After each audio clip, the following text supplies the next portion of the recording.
Decofire'ın şömine koleksiyonundan Gyrofocus, İtalya'da düzenlenen yarışmada dünyanın en güzel objesi seçildi. 721 eser arasından birinciliğe layık görülen ürün Dominic Imbert imzasını taşıyor. Dünyada objelere yönelik tek yarışma olan Pulcra 2009 tüm dünyadan katılımlarla online olarak gerçekleşti.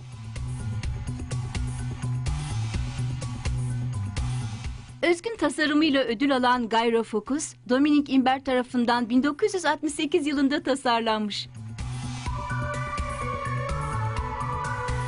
Bu modelimiz bu yıl İtalya'da Puscia tarafından düzenlenen Dünyanın en güzel objesi yarışmasında birincilik ödülünü aldı. 1968 yılında Dominic Imbert tarafından tasarlanan bu şömine 40 yıldır tüm mimari trendlere cevap veriyor. Birincilik ödülü alan bu şömine 100 yıl sonra tekrar açılmak üzere kasalanarak saklanılacak.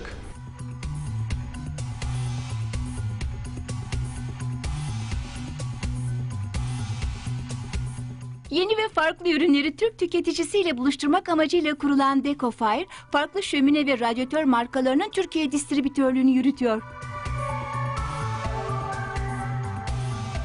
Decofire, 90'lı yıllardan sonra Türkiye'de hızla gelişmeye başlayan inşaat sektörüne paralel olarak şömine ve radyatör anlamındaki ihtiyaçları gidermek üzere konumlandı. Bu konumlanmada Avrupa'nın seçkin firmalarıyla işbirliğine giderek hem Türkiye'de bir üs hem de mimarlara ve son kullanıcılara dekoratif anlamda sınırsız ihtiyaçlarını çözüm bulmak amacıyla faaliyetlerine devam ediyor. Şömine, radyatör, soba ve aksesuarları konusunda hizmet veren Decofire, geniş bir ürün yelpazesine sahip. Decofire ürün koleksiyonu içerisinde odunlu, doğalgazlı ve bacasız diye nitelendirdiğimiz biyoetanol ile çalışan şömineler mevcut. Radyatörler de bu kreasyonun tamamlayıcı birer unsuru. Şöminelere baktığımızda özellikle odunlu şöminelerin müstakil yaşamın başlamasıyla beraber çok rağbet gördüğünü biliyoruz. Gelişen teknolojilerle beraber Decofire'da üstüne düşen görevi yaparak son kullanıcılara bu ürünleri ulaştırmayı kendine bir hedef biçmiştir. Satışlarını Türkiye'nin farklı noktaları ve Kıbrıs'ta bulunan bayileri aracılığıyla gerçekleştiren kuruluş, yeni bayilikler de oluşturmayı planlıyor. Decofire genel dağıtıcı olması maksadıyla Türkiye'de yapılanmasına, bayi yapılanmasına devam etmektedir. Özellikle büyük şehirlerde çok ciddi anlamda faaliyet gösteren bayileri, yine Kıbrıs'ta da bu anlamda faaliyet gösteren bir bayisi mevcuttur. Her geçen gün büyük şehirlerin dışında Anadolu'da da diğer şehirlerde bayilik vermeye devam edeceğiz. Biz Cross Yapı olarak Decofire Bursa Bölge Bayiliği yapmaktayız. Decofire'ın ürün gamındaki çeşitlilik, gerek her yakıt türüyle uyumu, gerekse ebat ve ölçülerdeki sınır tanımamazlığı sebebiyle hem bizim hem de müşterilerimizin memnuniyetini son derece yüksek seviyede tutmakta. Hatta bütün bu ölçülerdeki sınırsızlığa rağmen bunlarla yetinmeyip kendi özel ölçülerinde ve ebatlarında şömine hazineleri isteyen müşterilerimizin taleplerini bile tam anlamıyla karşılayabilmekteyiz. Bu gerek son kullanıcıya olan hitabımız, gerekse mimarlarla olan birebir çalışmalarımızda bize son derece fayda sağlamakta. Bu noktada hem malzeme kullanımındaki çeşitlilik, hem ölçülerde ve ebatlardaki sınırsızlık müşterilerimizi tam anlamıyla tatmin etmekte. Bu yüzden Decofire ile çalışmak bizim için son derece keyif verici ve aynı zamanda da müşterilerimizin bütün taleplerini karşılayabildiğimiz için son derece güzel. Distribütörlüğünü yürüttüğü ürünlerin kurulumunu da yine bünyesinde gerçekleştiren şirket, satış sonrası destek hizmetleri de veriyor. Bir şömine ihtiyacı doğduğunda mimari büronun ya da son kullanıcının Decofire'e ulaşmasından itibaren öncelikle modele bakılmaksızın şöminenin çalışabilirlik ve uygunluk raporu satış mühendisimiz tarafından keşfedilir. Bu keşif sonrasında yapılan projelendirmede çalışabilir onayı verilmesi sonrasında model seçimine geçilir. Model seçiminden sonra gerekli uygulama prosedürleri dökülür ortaya ve montaj için şantiyeden gün istenir ve montaj tamamlandıktan sonra test akışı yapılarak şömine son kullanıcıya teslim edilir. Alanında çeşitli tasarım ve kalite ödülleri de bulunan şirketin ürünleri sektörün gerektirdiği tüm kalite belgelerine sahip.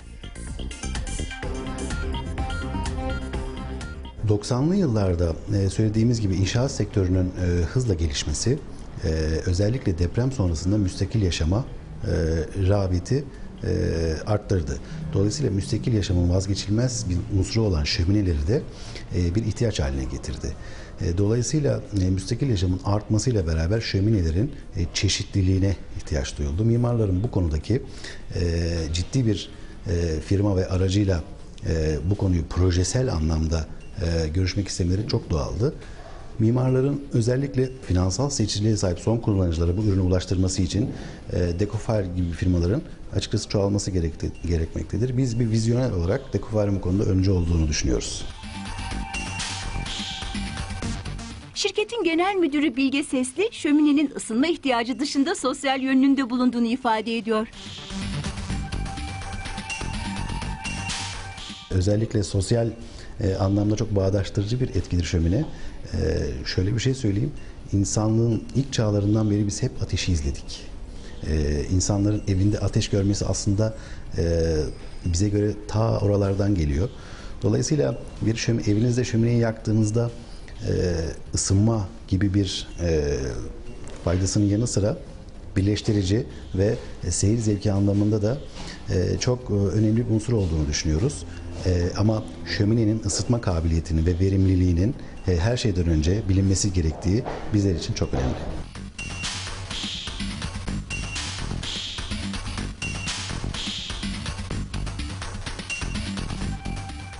Sektöründe düzenlenen fuarları da yakından takip ettiklerini belirten Bilge Sesli, sektöre yönelik yatırımlarını sürdüreceklerini ifade ediyor. Şömine konusunda bilinç uyandırmak istediklerinin altını çizen Sesli, şöminenin mobilyadan farklı konumlandırılması gerektiği görüşünde.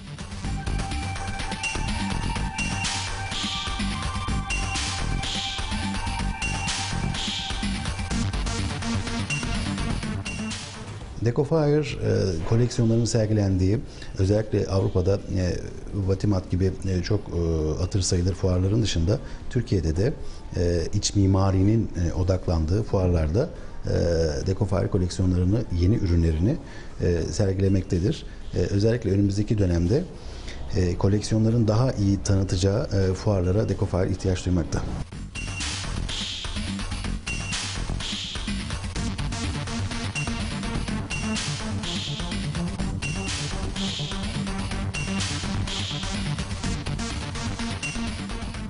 Decofire olarak amacımız şöminenin bir mobilya değil, tamamen projesel anlamda şantiyede yer alması gereken bir eleman olduğunu anlatmak istiyoruz biz. Öncelikle hedefimiz bir bilinç. Dolayısıyla bu bilinci oluşturmak için de elimizden gelen, Decofire olarak elimizden gelen her şeyi yapmaktayız. Seminerler, sempozyumlar vesaire, bilgilendirme toplantıları gibi bayilerimizle, her geçen gün bayilerimizle ve mimarlarımızla bu bilgi akışı devam etmekte.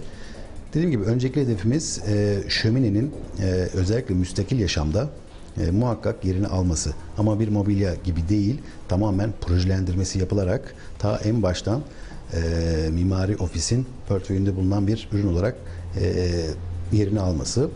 Akabinde Decofire koleksiyonlarının temsilciliğini yaptığı markaların değeri dolayısıyla gelişen Orta Doğu ülkelerine bir üretim üssü olması açısından da yatırımlarımız ve ilişkilerimiz devam etmekte.